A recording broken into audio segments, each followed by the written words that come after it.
Hello and welcome. My name is Thomas Kevin Dolan. I'm the author and writer of Little Fag, A Journey of Self-Acceptance and Healing. And today I'm honored to read Chapter 5, Speaking My Truth and the Truth. It begins on page 157 of my memoir. After 4 years of marriage, I finally summoned the courage to tell my wife, I am gay. I left her. It was the single most terrifying moment of my life. It was the single most powerful moment of my life. What I braved. Finally, I chose not to be silent with my wife. When, I wondered, did this silence begin? And why had I stayed silent for so long? The fuel for not speaking my truth, not just to my wife, but to the world, is embedded in the impact of alcoholism. I began to trace the experience of staying silent. It was in the face of my alcoholic father. It began in 1963 when I was 5 years old. In my research, I've discovered that members of alcoholic families are bound by a rule of silence. They cannot talk about what's happening in the family. This rule of silence extends not only to talking to people outside of the family, but also includes talking to the members of the family itself. The rule of silence not only bans talking about the behavior and actions of the family, but it also bans talking about feelings. This no-talk rule is so strong that children who grow up in this family system have difficulty expressing themselves for the rest of their lives. The rule of non-expression follows them. It certainly has been following me in all my interactions. As best I can tell, this rule of silence began for my older siblings during the 1940s. The rule of non-expression haunted them all. My first sister survived for only 5 days.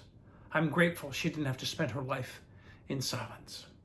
My siblings all bore the wrath of the rule of silence. As I contemplate the effect it has had on me, my heart goes out to all of them, realizing they, too, suffered tremendously. All 4 of my older siblings have taken their last breath, and 1 died by suicide. The younger group of us numbered 5 in total at one point. Sadly, that number stands at 3. Surviving are the 2 gay kids, my older sister and me, and the baby of the family, whom neither one of us has a connection with. The alcoholic family system has a vested interest in keeping its members quiet about what goes on inside the system. Silence isn't just expedient, it is necessary for the family to function. It's the glue that actually binds. The luxury of open and free communication in the system would force individuals of the system to actually change. The last thing the alcoholic system is equipped to handle is change. While enduring the brutal chaos of my dad's alcoholism, which was fraught with violence, my older brothers became my mom's protectors, and they soon resorted to using alcohol to cover up their pain and their inability to break the silence. Of the 9 siblings in the family, it is only myself that is not bound by the grip of alcoholism. That is not a statistic I'm proud of. It does not mean I am in any way better than my brothers and sisters. It only means I am the one to break the silence. I sense all of this was not done to me, it was done for me. Any discussion on my part, whether it was about drinking, the violence that erupted at 3 a.m., the strange sexual tension that I would come to know as sexual abuse and incest, or the sheer terror of being locked out of the house with 4 of my other siblings while Dad beat Mom, was quickly squelched. I was not able to talk about what I saw or heard. This inability to talk about what is seen or heard has a direct effect on how to relate to the world. It was a huge source of frustration for my wife during our marriage. Without being able to do any reality checking, I was forced to interpret the events in my life without input from caring non-alcoholic and non-codependent adults. As an adult, my challenge has been having difficulty asking questions. I felt that I should know the answers, and of course, I didn't. So I guessed or bullshitted the world. I got very good at both, oftentimes with disastrous results. Not only did the silence extend to what I saw, but it also extended to what I felt. With no permission to talk about what I saw, my life was complicated even more by not being able to or be encouraged to articulate my feelings because of the alcoholic behavior all around me. The disappointment, terror, fear, anger, frustration, and hurt, core issues for adult children of alcoholics, ACOAs, have their roots in the inability of the family system to cope with these powerful feelings. I coped with repressing my feelings. Today, I have my husband, along with a few amazing friends, to talk to about my feelings. My connection to what I call the new generation of Dolans, my siblings' children's, is allowing me to establish family connections that are new and healthy. Yet I still find myself, from time to time, bound by the code of silence. It's work I'll need to do and continue to be aware of for my lifetime. My experience growing up, because of living in an alcoholic family, like a pressure cooker on a stove, as the temperature goes up, and it always does with alcoholism, the pressure inside the cooker increases. Instead of bleeding the pressure out slowly by taking advantage of the support I had or by talking, the risk for me was to respond by becoming silent and more resilient. Realizing the pressure was rising in my marriage, and instead of acting out or using some strategy to layer over what I was feeling, I spoke. I broke the rule. I broke the silence and uttered 3 of the most scary words and most dangerous words I could think of. I am gay. I told my truth. The only way I, as an ACOA, can remain free of the rule of silence is by talking about what happened to me and expressing my feelings, both repressed and open. My case is not extreme by any means. I am not alone. All ACOAs endure this rule of silence. It operates at the expense of our emotional well-being and our ability to function honestly and openly in the world. What I braved was allowing my voice to triumph, not to the extent that I chalk up a win or I am right, but to obliterate the silence that existed for most of my life. It allows for a relationship with myself to deepen and allows a relationship with others to be forged. The unlearning. Although I don't remember the exact chapter and verse that I read from the Bible in the cathedral that August evening in 1988, I do remember staring down at my wife and thinking, this isn't fair to her. I was one of those closeted gay Catholic men who used the church to hide behind. I was a member of the parish council and took my turn at being a lector, a layperson who read passages from the Bible during Mass. My wife and I grew up spiritually in the church and really enjoyed the folk Mass offered by the cathedral on early Sunday evenings and the teachings of some of the Jesuit priests. Little did I know the impact of the lesson that was going to be taught that night. After completing the reading and moving down from the pulpit, I made my way back to the pew where my wife sat. She gently took my hand as I nudged up against her. It was her way of saying, congrats on nailing the reading. It felt wonderful to be supported. As soon as I settled into my seat, the Jesuit priest who was officiating the Mass that night shared these words with the congregation. He said, what would your life be like if you lived from a place of, to thine own self be true? Immediately, I felt terrified. It, of course, resurrected the thought I'd been reading from the Bible. I remember wanting to run. Instead, I sat, attempting to breathe, listening to the priest's teaching. This above all, to thine own self be true, and it must follow as the night, the day, thou canst not be false to any man. Farewell, my blessing season, this in thee. William Shakespeare in Act 1, Scene 3 of Hamlet. I felt angry because the priest was quoting Shakespeare. Wasn't it his job to teach from the Bible? Suddenly I realized it was my own shame for knowing I, least of all, was not being true to myself. This quote implies a multiplicity of meanings. The first meaning is that someone can better judge himself if he has done what he should or could have done. The second meaning is that one must be honest in his ways and relations. The third meaning is that one must always do the right thing. I quickly realized that if life was a baseball game, I had just struck out. In no way was I being true to myself by hiding my sexuality behind the church. An even more staggering realization was now evident: how horribly unfair I was being to my wife. As the priest closed his sermon, my wife leaned over and said, "Your hand is all sweaty. Are you okay?" I had no words. I simply nodded. I had no intention of conveying yes or no. I led the procession with the Bible held high down the center aisle of the cathedral. Upon arriving at the back of the church, the priest gently whispered, "Your reading was lovely tonight." Part of me wanted to fall to my knees and confess how untrue I was being to myself. Instead, I politely said, "Thank you, Father." The drive home was quiet.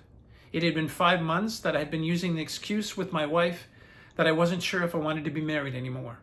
That too, when I began to breathe into my tightly closed heart, felt completely unfair to her. After parking the car and slowly beginning to walk back to our condo, I turned to look at my wife. Her comment was gentle and loving. "Do you think it's always possible to be true to yourself?" At that moment, my heart broke. My hands, notably shaking, managed to get the key into the lock. I allowed my wife to enter first, and as she passed me, she said, "I know it's scary for you to read in public. I'm proud of you for being a lector in church." Before the door could close, I grabbed her hand. I nervously said, "There's something I need to share with you." Her eyes widened. I don't think she ever heard me say anything like that before. I led her into our bedroom, and we both sat, holding hands, as I gazed into her eyes and said, without warning, "I am gay." I burst into tears. Her hands tightened around mine. She wouldn't let go. In what seemed like an eternity, silence engulfed us. I no longer could look into her eyes. My head hung low. She gently nudged me and said, "Are you sure?" In that moment, I wanted to lie, but I didn't. I am sure. It's not fair to you. I need to leave this relationship. My wife dropped my hand, left the bedroom, and I think she made a telephone call. I really don't remember much after that. As she returned to the bedroom, she gently said, "Let's get some rest, and we'll talk about this in the morning." I remember lying beside her, listening to her breathe and thinking, maybe one day she'll wake up beside someone who really is who they say they are. I lay for nearly 5 hours with my eyes wide open. At 30 years of age, I had done the thing that terrified me most in my life and hadn't a clue what my next move was. I quietly left the bed. I remember getting dressed. It dawned on me that I couldn't be there anymore. With my wife sleeping, as I left the bedroom, I remember whispering to her as I stood at the bedroom door, "I am so sorry for not being able to be braver sooner. Please, please, please forgive me." Her gentle breathing continued. She stayed asleep. The unlearning for me was realizing that I did possess the courage. That, in fact, this one circumstance would have me commit to truth-telling in a way I had never been taught nor witnessed in my family. The gift from that horrendously terrifying moment, a double-edged sword of my coming out and my marriage ending, became my commitment to truth-telling. It wasn't earlier than a supposed marriage ending. It wasn't earlier than a supposed normal marriage ending. There was no one to comfort me and say, "It must have been so hard to live that experience." Having been a gay, closeted man in a marriage with a woman, I was mourning not only the end of the marriage, but also the end of being connected to the person I loved and my best friend. That world I knew disappeared overnight. August 1988. After church.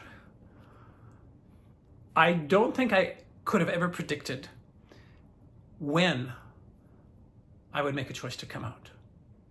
I'd be lying to you if I said I wanted to come out. There wasn't a plan, right? That 5 months of finally being able to have told one person, it would be the man that I would eventually create relationship with after my wife and I split. I had told him I was gay. I'd never told anybody before. And he told me that night that we met that I was wearing, there we are, I was wearing my wedding ring. And I didn't even have the savviness. There was some blessed naivety about me. I didn't take the ring off to hide who I was. I couldn't get that far enough ahead of myself.